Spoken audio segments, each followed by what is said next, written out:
Assalamualaikum warahmatullahi wabarakatuh. Kembali lagi sama Pak Ian. Halo anak-anak, hari ini kita akan belajar PLBJ. Yang kita bahas adalah alat komunikasi di Jakarta.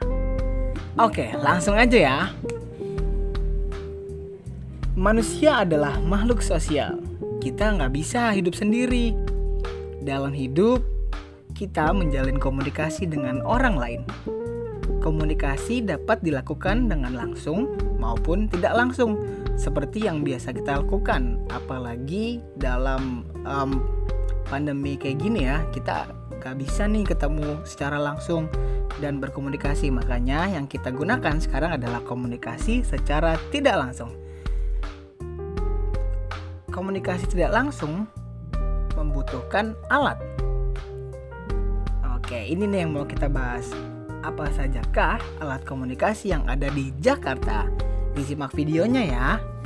Ada berbagai jenis alat komunikasi. Alat komunikasi dapat mempermudah informasi. Berikut ini adalah alat komunikasi yang ada di Jakarta. Yang pertama, surat kabar. Surat kabar biasa juga disebut koran.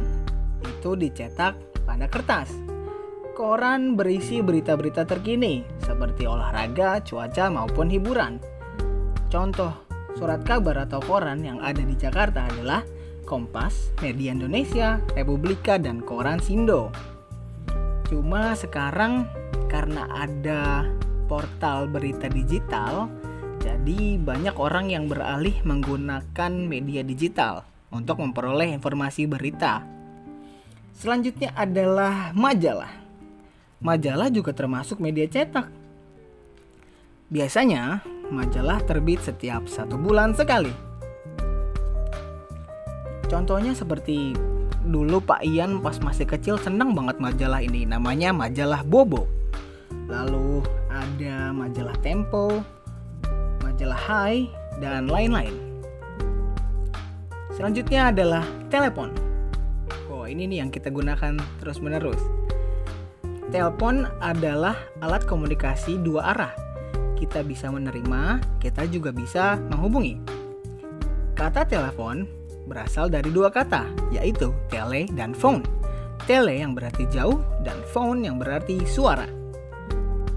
Telepon adalah alat untuk berbicara jarak jauh. Telepon ditemukan oleh Alexander Graham Bell. Saat itu bentuk dan fungsi telepon masih sederhana. Seiring perkembangan teknologi, pesawat telepon juga berkembang. Telepon rumah berkembang menjadi telepon genggam atau handphone. Yang lagi kita gunakan sekarang sudah mengalami perkembangan yang sangat jauh. Dari yang tadinya besar hingga bisa menjadi satu genggam. Makanya disebut handphone. Selanjutnya adalah televisi atau TV. TV adalah alat penangkap siaran berupa suara dan gambar. TV adalah alat komunikasi satu arah. Kita hanya bisa menerima. Televisi ditemukan oleh John Lord pada tahun 1923. TV berfungsi sebagai sarana komunikasi dan hiburan.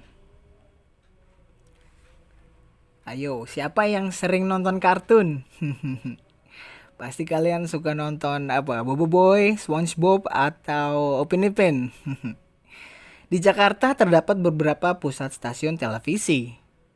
Stasiun TV pemerintah bernama TVRI atau singkatannya adalah Televisi Republik Indonesia. Kalau TV swasta seperti RCTI, SCTV, NET, Metro, dan yang paling sering ditonton pasti Global TV soalnya banyak kartunnya. Kalau ibu-ibu sukanya pasti nonton RCTI. Selanjutnya adalah radio. Radio adalah sebuah alat penangkap suara. Melalui radio, kita dapat mendengarkan informasi, berita, dan hiburan. Radio ditemukan oleh Marconi dari Italia pada tahun 1895. Stasiun radio di Jakarta antara lain RRI, El Sinta, Trijaya, Gen FM, dan favorit Pak Ian yaitu Prambors. Selanjutnya adalah internet. Internet menggunakan seperangkat komputer dan fasilitas satelit pemancar. Internet memudahkan memperoleh dan mengirim berita, informasi ke baik di dalam negeri maupun di luar negeri. Kita dapat mengakses internet di warung internet atau warnet. Siapa yang udah pernah ke warnet?